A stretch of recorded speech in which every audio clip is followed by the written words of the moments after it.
ഞാൻ പറഞ്ഞു ചില മേഖലകളിൽ ദൈവം നമുക്ക് മറുപടി തരാതിരിക്കും. അത് എന്തുകൊണ്ടെന്ന് പോലും നമുക്ക് അവൻ പറഞ്ഞു തരത്തില്ല.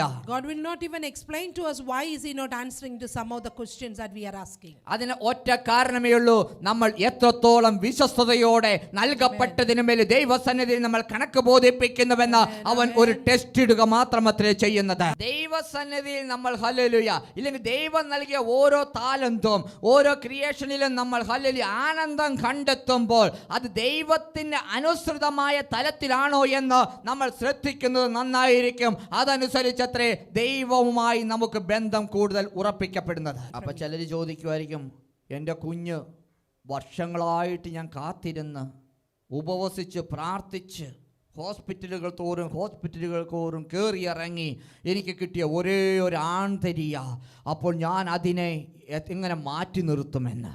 Amen. Many people ask questions that I prayed a lot. Many hospitals I went into.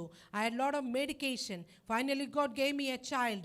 Only one child. How could I separate that child from me? ഒരു മാസം 30 ദിവസവും ഓവർ ടൈം ഒക്കെ ചെയ്ത് കിട്ടിയ പൈസയാ കടം വീട്ടാനുള്ളതാ, ഇല്ലെങ്കിൽ അതിലെ ബില്ലടയ്ക്കാനുള്ളതാ. അങ്ങനെ ഒത്തിരി ആവശ്യങ്ങൾ നിൽക്കുമ്പോൾ കർത്താവിന് വേണ്ടി കൊടുക്കണമെന്ന് പറഞ്ഞാൽ എങ്ങനെ സംഭവിക്കുമെന്ന്. I worked really hard and done a lot of overtime and collected all the money to pay off my debts. If you ask me to give that to the Lord, how could I do that? ഞാൻ 6 ദിവസവും night shift ചെയ്തതാ. ഈ 7-ാം ദിവസം ഒരേ ഒരു ദിവസം എനിക്ക് സ്വസ്ഥമായിട്ടൊന്ന് ഉറങ്ങാൻ കിട്ടിയത്. ഞാൻ ഇന്ന് ഉറങ്ങാതെ ചർച്ചിൽ പോയാൽ എങ്ങനെയായിരിക്കുമെന്ന് ചോദിക്കുന്നവരുണ്ട്. Amen. There are people asking 6 days, 6 nights I've been working continuously. 7th day I want to sleep, just want to have a rest.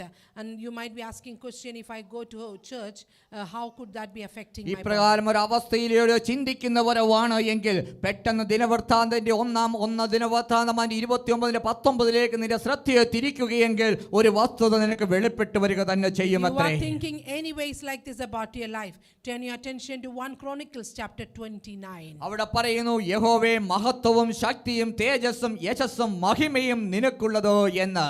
Amen. It says that, oh Jehovah is the greatness and the power and the glory and the victory and the majesty. എന്നിട്ട് പറയണ സ്വർഗത്തിലും ഭൂമിയിലുമുള്ളതൊക്കെയും നിനക്കുള്ളതത്രേ എന്ന്.